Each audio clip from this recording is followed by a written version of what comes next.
بسم اللہ الرحمن الرحیم۔ السلام علیکم محترم سامعین اور عزیز طلبہ کرام، امید کرتا ہوں کہ آپ تمام احباب خیر و عافیت سے ہوں گے۔ آج کا ہمارا سبق نمبر 59 ہے، جس میں ہم جو اشعار تھے بقیہ ابو النشناش کے وہ پڑھیں گے اور اسے سمجھنے کی کوشش کریں گے۔ ابو النشناش یہ بتانا چاہ رہے تھے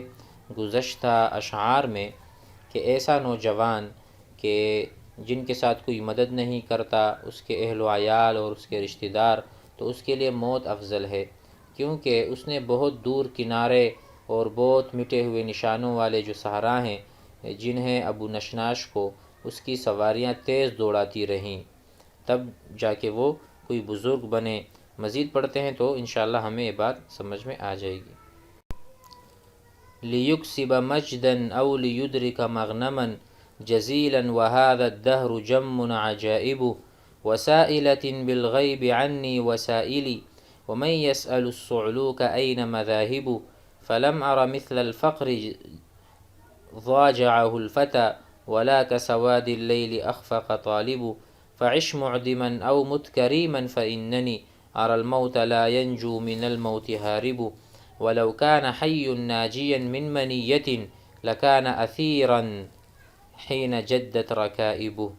یہاں پر دیکھیں، جس طرح ہم نے پہلے ذکر کیا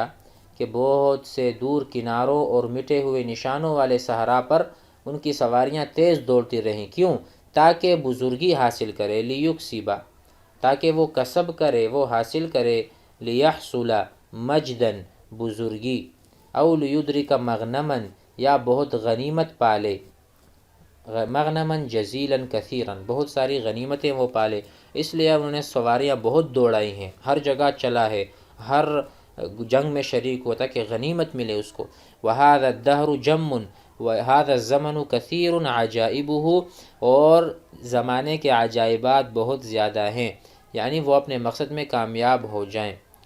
وَسَائِلَةٍ بِالْغَيْبِ عَنِّي وَسَائِلٍ، اور میں بڑا آدمی ہوں کیونکہ میری عدم موجودگی میں کتنی ہی عورتیں اور مرد ہیں جو میرے بارے میں پوچھتے رہتے ہیں۔ وَسَائِلَةٍ بِالْغَيْبِ، اور بہت سے عورتیں سائلۃ پوچھتی ہیں، بالغیب، میری غیر موجودگی میں، عنی، میرے بارے میں، وسائلی، اور آدمی بھی سوال کرتے ہیں میرے بارے۔ وَمَنْ يَسْأَلُ الصُّعْلُوكَ، اور کون ہے جو میرے بارے میں پوچھتے ہیں، حالانکہ مسکین کے بارے میں کون پوچھتا ہے کہ وہ کہاں گیا۔ وَمَنْ يَسْأَلُ، اور کون ہے جو پوچھتا ہے، الصُّعْلُوك الفقیر، أَيْنَ، کہاں ہے، مذاہبہ، ان کا آنا جانا، ان کا ٹھکانہ۔ تو یہاں پر بھی کہہ رہے ہیں کہ دیکھیں، نہ میں نے بزرگی پائی اور نہ میں نے غنیمتیں پائی ہیں، زمانے کے عجائب بہت زیادہ ہیں۔ اسی طرح عورتیں پوچھتی ہیں میرے بارے میں، آدمی پوچھتے ہیں، لیکن دیکھو کسی فقیر کے بارے میں کون پوچھتا ہے کہ وہ کہاں ہے۔ فَلَمْ أَرَ مِثْلَ الْفَقْرِ ضَاجَعَهُ الْفَتَى، کہتے ہیں کہ میں نے افلاس اور تنگ دستی کی طرح کوئی مذموم چیز نہیں دیکھی۔ فَلَمْ أَرَ، میں نے نہیں دیکھی، مثل الفقر، فقر، فاقے کی طرح، ضَاجَعَهُ الْفَتَى، کہ وہ افلاس اور تنگ دستی میں بہت آگے کی چیز ہیں، کہ فقر جو ہے نا وہ انسان کو تنگ دست بناتی ہے اور بہت مذموم اور معیوب چیز ہے۔ اور اسی طرح وَلَا كَسَوَادِ اللَّيْلِ، اور میں نے رات کی تاریکی کی طرح تاریکی نہیں دیکھی، منحوس تاریکی، اور نہ رات کی تاریکی جیسی منحوس شے میں نے دیکھی ہے۔ أَخْفَقَ طَالِبُهُ، اس کا معنی ہوگا میں طالب ناکام اور نامراد ہوتا ہوں۔ مطلب یہ ہے کہ افلاس آدمی کے لیے بہت بری شے ہے، اور رات کی تاریکی بڑی منحوس ہے کہ اس میں آدمی اپنے مقصد حاصل کرنے میں ناکام رہتا ہے۔ تو اس سے یہ مراد ہے کہ میں فقیر ہوں، میں اپنا مقصد حاصل نہیں کر سکتا۔ اسی طرح رات کی تاریکی میں بھی کوئی اپنا مقصد، اخفقہ، اخفقہ کا جو ہم ترجمہ ہے وہ ہے محروم ہونا اور نامراد ہونا، طالبہ، طلب کرنے والا۔ فعش معدما، اب یہ اخیر میں کہہ رہے ہیں پس افلاس کی حالت میں زندہ رہ، فعش معدما او مت کریما، یا دولت مند ہو کر موت کو لبیک کے۔ فعش معدما، یا تو آپ افلاس کے ساتھ زندگی گزاریں فقر کی حالت میں، او مت کریما، یا یہ کہ آپ جب مالدار ہیں، غنی ہیں، تو آپ موت کو لبیک کہیں۔ فإننی اری الموت، بہرحال میں سمجھتا ہوں کہ موت، فإننی اری الموت، کیونکہ میں موت کو دیکھتا ہوں، اور فإنی اری الموت، میں موت کو دیکھتا ہوں اور سمجھتا ہوں، لا ینجو منہ، ہاربہ بھاگنے والا، ہرب الشخص آدمی بھاگا، فہاربہ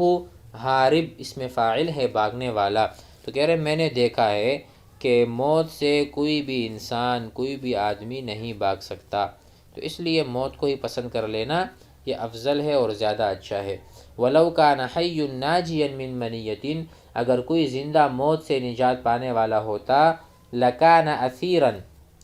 تو ابو النشناش اس نجات کا زیادہ مستحق ہوتا، لَكَانَ أَثِيرًا، لَكَانَ أَوْلَى، لَكَانَ أَوْلَى وَأَفْضَلَ من ابو النشناش، کہ وہ باقی بچتا، کیونکہ حین جدت رکائبہ، کیونکہ اس کی سواریاں زیادہ دوڑ دھوپ کرتی ہیں، لیکن موت سے راہ فرار ممکن نہیں۔ یہ بتانا چاہ رہے ہیں کہ میں دنیا میں زیادہ کام کرنے والا ہوں، تو میں زندگی کا زیادہ مستحق ہوں کہ مجھے موت نہ آئے، تو جب مجھے موت آئے گی یا آنے والی ہے تو اوروں کو موت کیوں نہ آئے گی، سب کو آئے گی۔ وَلَوْ كَانَ حَيٌّ، اگر زندہ رہنا، ناجین نجات پانا، من منیۃ، من موت، منیہ کہتے ہیں موت کو، لَكَانَ أَثِيرًا حِينَ جَدَّتْ رَكَائِبُهُ، تو وہ زیادہ مستحق ہے جن کے گھوڑے زیادہ دوڑتے ہیں اور زیادہ کام کرتے ہیں۔ آگے بڑھتے ہیں۔ وقال آخر ألا قالت العصماء يوم لقيتها أراك حديثا ناعم البال أفرعا، فقلت لها لا تنكريني فقلما يسود الفتى حتى يشيب ويصلع، ولا القارح اليعبوب خير علالة من الجذع المزجى وأبعد منزعا۔ وقال آخر، ایک دوسرے نے کہا، ألا قالت الخنساء يوم لقيتها عهدتك دهرا طاوي الكشح أهضما، فإما ترين اليوم أصبحت بادنا لديك وقد ألفى على البزل مرجما۔ یہ اشعار ہیں، کچھ متعلق ہیں محبوبہ نے اسے کہا شاعر کو، الا قالت العصماء، عصماء نے کہا، الا یہ تنبیہ ہے، مطلب سنیے، الا جس طرح ہم کہتے ہیں نا ہا انا ذا، تو یہ تنبیہ کے الفاظ ہیں اور حروف ہیں۔ الا سنیے، قالت العصماء، عصماء نے کہا، یوم لقیتها، جب میں نے اس سے ملاقات کی، اراک حدیثا، میں آپ کو جوان دیکھ رہا ہوں، اراک شابا فتن، ناعم البالی، کہ آپ خوش دل بھی ہیں، ناعم البال یعنی ہم کہہ سکتے ہیں خوش دل، آپ متفکر نہیں ہیں اور آپ غمگین بھی نہیں ہیں۔ افرع کا ترجمہ ہے گھنے بالوں والا، جس کے بال گھنے ہوں، تو میں آپ کو دیکھ رہا ہوں کہ آپ جوان ہیں، خوش دل ہیں اور آپ کی گھنی زلفیں ہیں، میں آپ کو اتنا خوش دیکھ رہی ہوں اور آپ کو بہت اچھا دیکھ رہی ہوں۔ تو گویا کہ یہ سوال کر رہی ہیں کہ اب کیا ہو گیا کہ تو گنجا اور ضعیف ہو گیا ہے، پہلے تو میں آپ کو اس طرح دیکھ رہی تھی، اب آپ کو کیا ہو چکا ہے۔ اس میں یہی سوال ہے محبوبہ نے شاعر سے یا اپنے محبوب سے کیا۔ اور اب شاعر نے جواب میں کہا، فقلت لها، تو میں نے اس سے کہا، لا تنکرینی، کہ مجھے ناآشنا مت جانیو، مجھے ناآشنا مت جانیو یا میرا انکار نہ کرو۔ فقلما یسود الفتى، بہت تھوڑے ایسے جوان ہوں گے، کیونکہ جوان آدمی بہت کم سردار بنتا ہے۔ سادہ یسود، سادہ بمعنی سید بننا، سادہ فی القوم،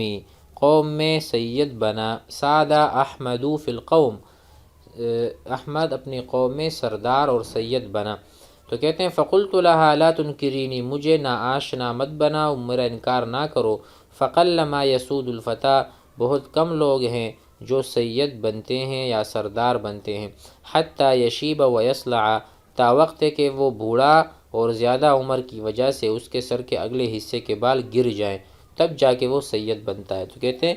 حتی یشیبہ، یہاں تک کہ آدمی شیبہ کہتے ہیں بوڑھے کو، ٹھیک ہے، معمر آدمی کو، اور شاب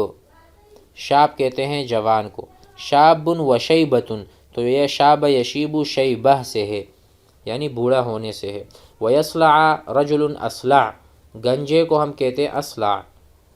اصلع، رجل اصلع، تو کہتے ہیں آدمی جب سید سردار بنتا ہے تو وہ تو ایک گنجا ہو جاتا ہے، دوسرے اس کے بال سفید ہو جاتے ہیں۔ تو مجھے اب آپ بری نگاہ سے نہ دیکھو، مجھے حقیر نہ جانو، میں بھی گویا کہ سردار ہوں کہ میرا سر سفید ہو چکا اور میرے سر کے بال گر چکے ہیں۔ وَلَلْقَارِحُ الْيَعْيُوبُ خَيْرٌ عُلَالَةً، اور عمر رسیدہ تیز رفتار گھوڑا رفتار کے لحاظ سے زیادہ اچھا اور میدان میں چلنے کے اعتبار سے زیادہ دور نکل جانے والا ہوتا ہے۔ من الجذع المزجع، اس جوان سے، ٹھیک ہے، اس جوان گھوڑے سے جس کو ہنکایا جاتا ہے، من الجذع المزجع وابعد منزعا۔ اب یہ جو شعر ہے پورا، اس میں بتا رہے ہیں میں اگرچہ بوڑھا ہو چکا ہوں، میری جوانی ختم ہو چکی ہے، میں عمر رسیدہ ہو چکا، تو میری مثال اس گھوڑے کی طرح ہے جو زیادہ تجربے کار ہو، زیادہ جنگیں اس نے لڑی ہوں اور وہ بہت دور نکلنے والا ہو جوان گھوڑوں سے۔ تو کہہ رہے ہیں وَلَلْقَارِحُ الْيَعْيُوبُ، دیکھو یعیوب الفرس الکثیر الجری، وہ گھوڑا جو زیادہ دوڑنے والا ہو، خیرٌ، وہ بہت اچھا ہے، علالتاً، علالہ کے معنی ہے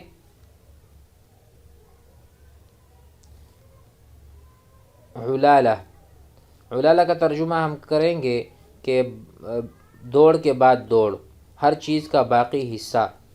دوڑ کے بعد دوڑ لگانے والا گھوڑا وہ زیادہ اچھا ہے، من الجذع المزجع، اس گھوڑے سے جو 2 سال کا ہو، وابعد منزعا، خیر وابعد منزعا، کہ وہ بہت زیادہ دور بھاگنے والا بھی ہے۔ مطلب یہ ہے کہ بعض بوڑھے نوجوان سے بہتر ہوتے ہیں، اس لیے اگرچہ میں بوڑھا ہو گیا ہوں تاہم بہت سے نوجوانوں سے بہتر ہوں ابھی بھی۔ اور یہاں پر القارح کی جو معنی ہے وہ گھوڑا وغیرہ جس کے پورے دانت نکلے ہوں، یعیوب تیز رفتار گھوڑا،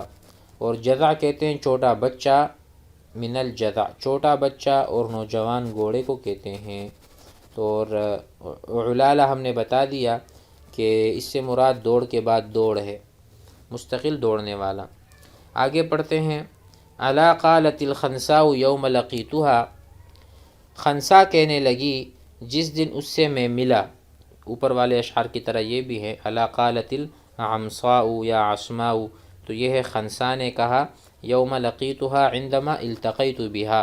عہدتک دہرا طاوی الکحش، کہ میں نے تجھ سے اس زمانے میں ملاقات کی ہے کہ جب تو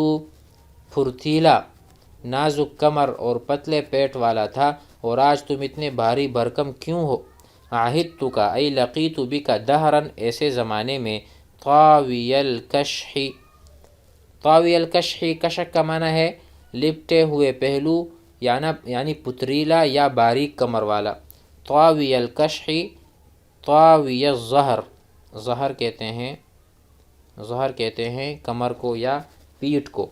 تو میں نے آپ کو اس حال میں دیکھا تھا کہ آپ کی باریک کمر تھی، احوما خمیس البطن، آپ کا پیٹ پھولا ہوا نہیں تھا، آپ کا پیٹ آپ کے سینے کے ساتھ بالکل برابر تھا، پیٹ نکلا ہوا نہیں تھا۔ تو کہتے ہیں گویا کہ یہ سوال ہے خنسا کی طرف سے کہ آپ کو تو میں نے اس حال میں دیکھا تھا، باریک کمر والے اور پیٹ برابر تھا آپ کا، کیا ہو گیا تجھے، اتنا موٹا کیوں ہو گئے ہو؟ تو کہہ رہے فَإِمَّا تَرَيْنِ الْيَوْمَ أَصْبَحْتُ بَادِنًا، میں نے کہا اگر تو آج مجھے دیکھ رہی ہے کہ میں بھاری بدن ہو گیا ہوں، بادنًا ثقیل البدن، لدیکی، آپ کی نظر میں، وقد الفا علی البزلی مرجما، تو کہتے ہیں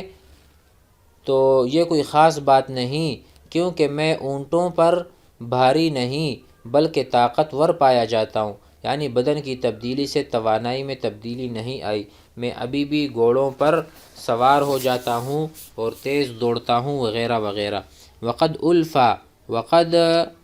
اجد نفسی علی البزلی علی النوق مرجما، یعنی بہت تیزی سے میں سوار ہو جاتا ہوں اور جس طرح میں پہلے تھا اسی طرح میں ابھی بھی کام کر رہا ہوں، اگرچہ میں موٹا ہو چکا ہوں، کوئی بات نہیں۔ تو یہ اس طرح کہنا چاہ رہے کہ بزل سے مراد ہے جوان اونٹ، علی البزلی جوان اونٹ پر۔ مرجمہ کے معنی ہیں مضبوط اور قوی، ٹھیک ہے۔ امید ہے آج کا سبق بھی آپ حضرات کو سمجھ میں آ گیا ہوگا۔ والسلام علیکم ورحمۃ اللہ۔